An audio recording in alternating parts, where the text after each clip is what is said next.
So Andy was right.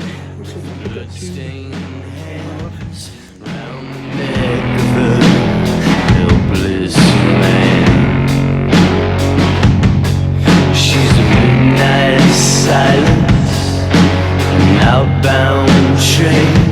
She's glory, fallen names.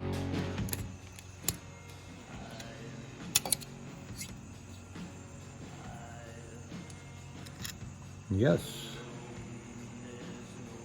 Just starting. So this was a good time to catch it. Oh, absolutely. That's metal built up in that hole. We got the bearings in here that are made for pins, but he doesn't have them in there. Chance that we're gonna. This is most likely the one to be hurt. We'll probably look at that. Cheap insurance. Well, sure, I wouldn't put it back together with those bearings.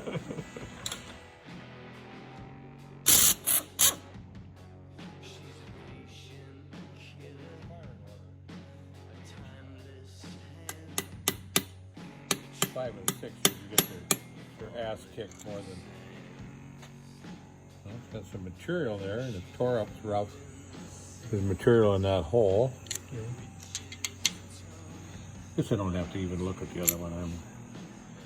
But I would say this is perfect.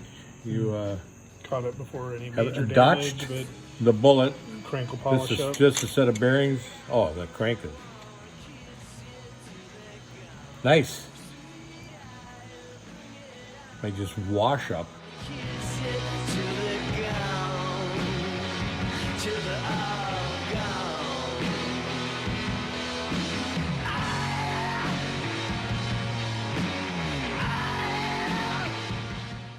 Not really a professional job, man. Looks like, huh? Sometimes it looks like they took kind of a deep bite out there. And Didn't even get to the. Oh, that's actually Edelbrock's work, probably.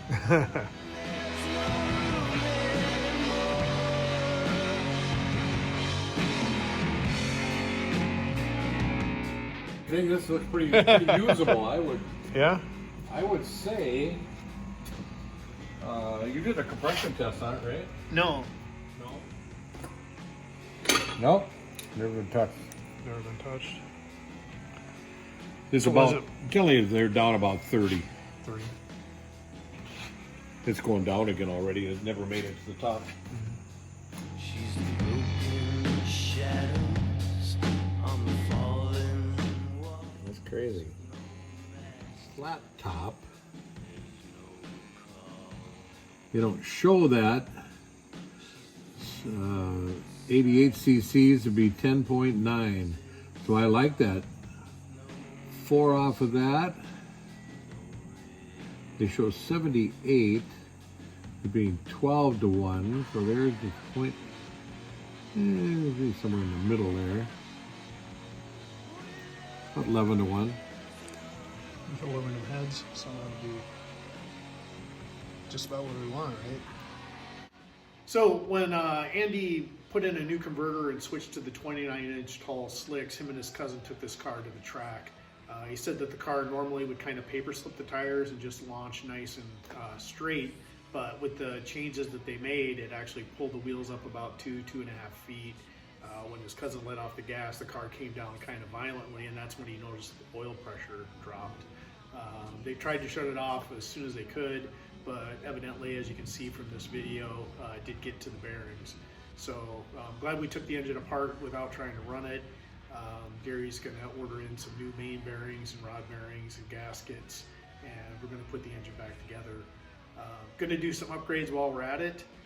Let's see, I've got a Mopar Performance M1 intake, a single plane to replace that dual plane Performer RPM.